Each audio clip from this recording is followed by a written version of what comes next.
Okay, in a video a while back I showed you these Beano comics, Beano and Dandy, and actually I got a Beezer in there too.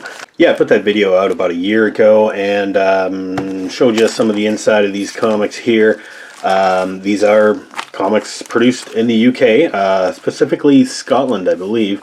Yeah, that video that I did in the past, it went on to do pretty well for me, I guess. You know, above average compared to most of my videos.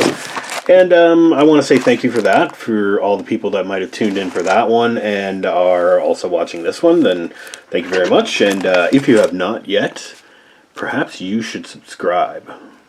Let's just say that Beano and Dandy and Beezer were like weekly comic strips,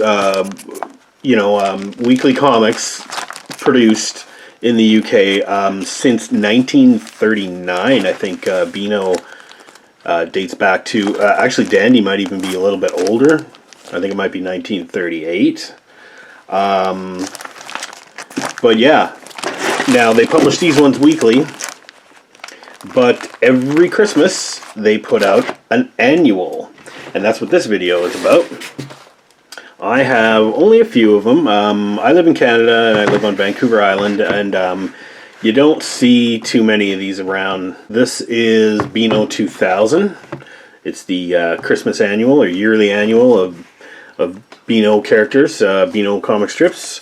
There's a big splash page of them all interacting, and you got your Menace over here.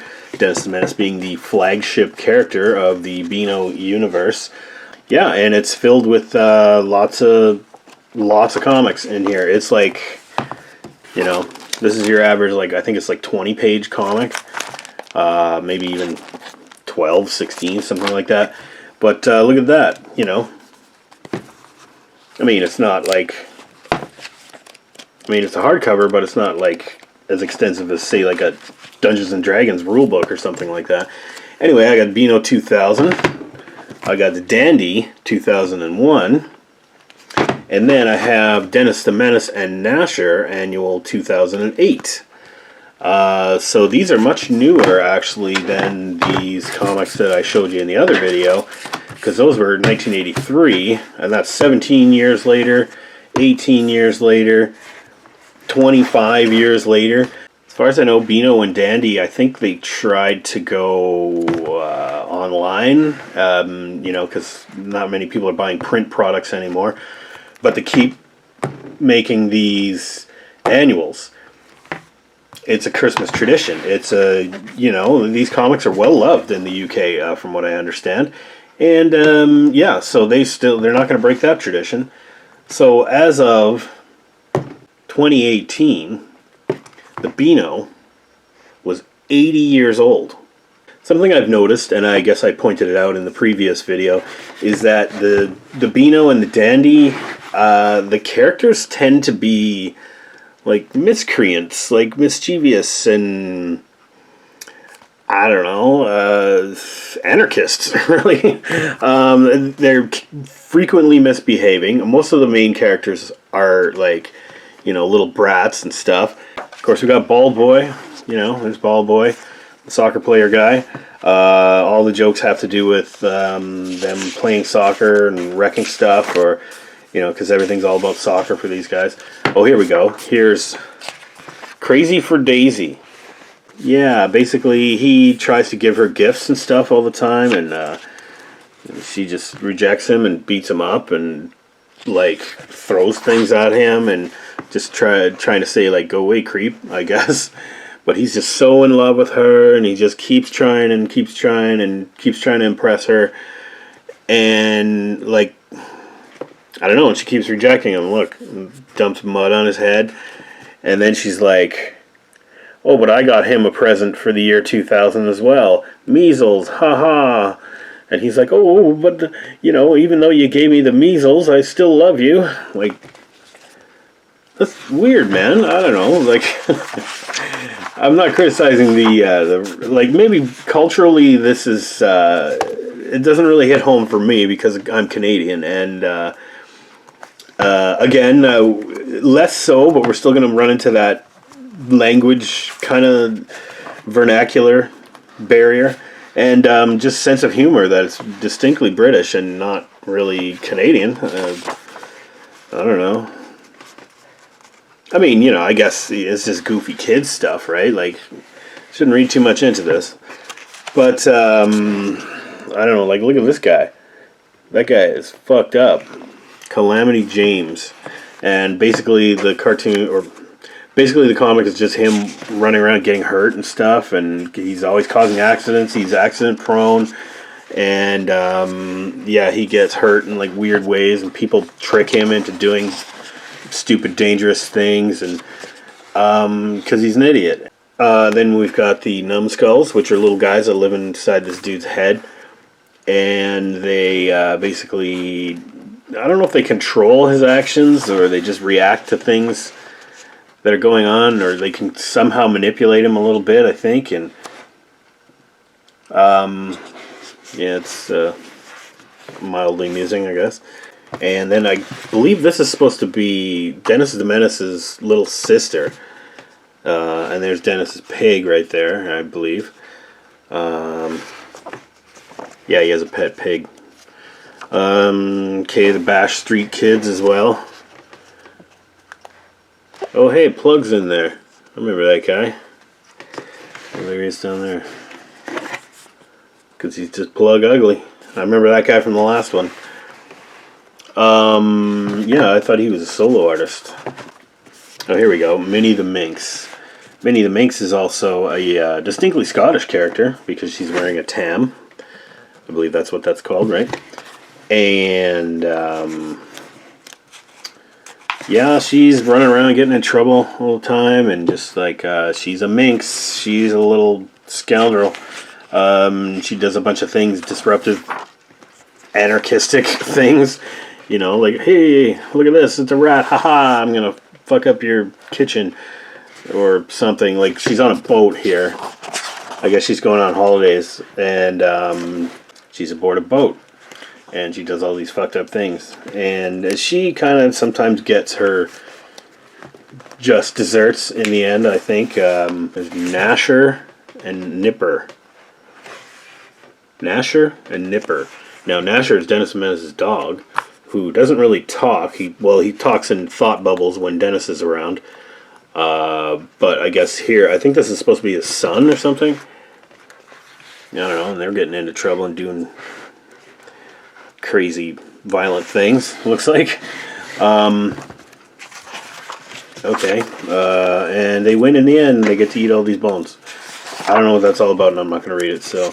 I don't know what Stargazers is. Less Pretend. Okay, he's hunting Sasquatch or something. And, oh yeah, check it out. Now he's dressed as a Sasquatch. And the misadventures of his family, dealing with his shenanigans. Roger the Dodger apparently is like a lazy guy, and, you know, he finds all these tricky ways to get out of doing stuff, or... you know, kind of still being a jerk to people. Yeah, he's kind of a douche, Roger the Dodger. They got Even Steven. He's out for revenge. What? So is Even Steven, like, always gets back at his enemies? Is that his gag? Like, that's his joke? Yeah, so this one has, like, a kind of a crossover theme going on, too. Like, there you get to see the Bash Street Kids interact with Dennis the Menace and Minnie the Minx. You know, it's a kind of a grand adventure, and it shows they all get to show off what their, you know, what their funny thing about them is. And if you were a kid and you read these comics like weekly, and then the Christmas one comes out, I'd want to see something like this. Like, I think that's cool. And it's like the MCU, and then they all cross over in an Avengers crossover event movie or whatever. It's like the British comic book Avengers, you know? Oh, look at that. Oy. So that is not mint condition, but still, this book's in pretty good shape considering it's 20 years old. Billy Whiz. No, he doesn't pee all the time. He's just super fast, and he's like Quicksilver or whatever, or everything that he does, he's so extreme that he just can't slow down and calm down because he's got super speed. and he runs around and wrecks stuff and makes life difficult for everybody, but then in the end he always helps out and they find some good use of his powers.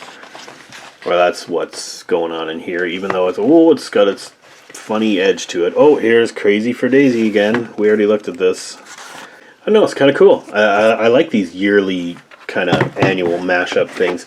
I'll just briefly show you the other ones. Dandy Book 2001. But these are all like Dandy characters, right? And I don't remember these two weird-looking evil infants from the 80s Dandy comics that I have. I do remember Desperate Dan and Corky the cat. But I don't remember any of the other ones here. In any case, in this update in 2001, we see a little bit of Desperate Dan. But I don't think we even see Corky in this one at all. There's Banana Man, who I'm not familiar with from the 80s either. Here's Desperate Dan's splash page to open her up. And then Banana Man, who I think he's like a kid, and then he eats a banana, and then he's like Superman. But he's still silly and banana-based powers or something. But he's super powered anyway. Then you got Molly, who's like outright just the devil. Like, this is her father. She's saying, "Father, you're a wimp, and we got to do something about that. Look at the neighbor's father. He's big and strong and tough and whatever. We got to make you tough too." So she like bullies the shit out of her own father, and then force feeds him like all this stuff to make him big and strong, and then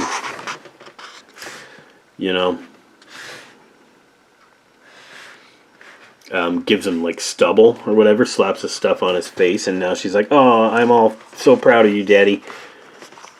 And then so he shows the other neighbor how tough he is and blah blah blah, and actually like beats up the other guy and takes care of him. And then she goes to give him a hug, and she's like, "Oh, I love you now that you're tough." And and then she like scrapes her face on his stubble or whatever. And then she starts throwing shit at him to give him shit for having stubble and hurting her face. And, yeah, that kid is the devil. And that's the end of the comic. It's like she does something and instigates something that really a bunch of other people get hurt. And then she gets a little scrape on the face there. And then she freaks out and starts hurting people again. I mean, come on, Scotland. What are you teaching your kids here? I'm just kidding. I'm not Scottish. I don't understand. And maybe I'm taking it a little too seriously. Oh, here's Blinky the blind guy, I guess, because he's pretty much Mr. Magoo. That was just a quick little 2-page joke for him there. Desperate Dan. Little Desperate Dan adventure. Which I don't quite understand because, okay, Desperate Dan exists in the Old West, but it's like what people in the UK think the Old West is like, but at the same time there's like technology and stuff, I mean, because they're talking about water found on the moon. Like, and he gets in a rocket and goes to the moon. And, okay, pretty sure that didn't happen in Old West times.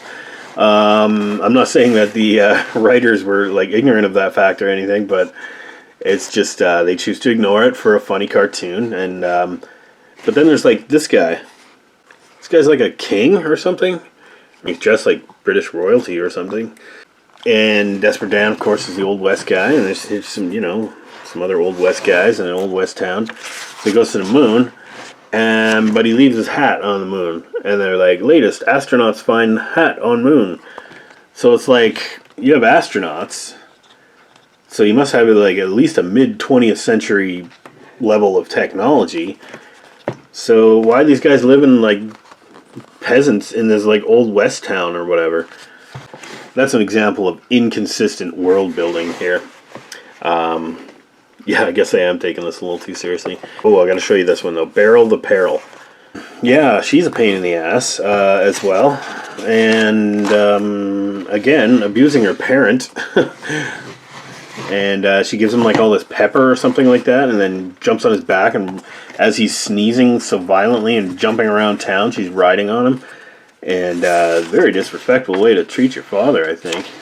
being a father myself, I probably wouldn't stand for that kind of behavior from my kid. And then at the end, she's like, "Ha ha, Dad's an idiot."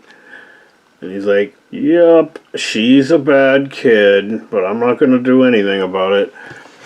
Oh yeah, so we do get some Corky the cat in here. Corky the cat. But he's only in it just briefly, because these are Corky and the kits. And so Corky's like, I think it's like the Donald Duck kind of thing, where these aren't really like his kids. They're probably like his nephews or some shit, because I don't know why comics are weird about that.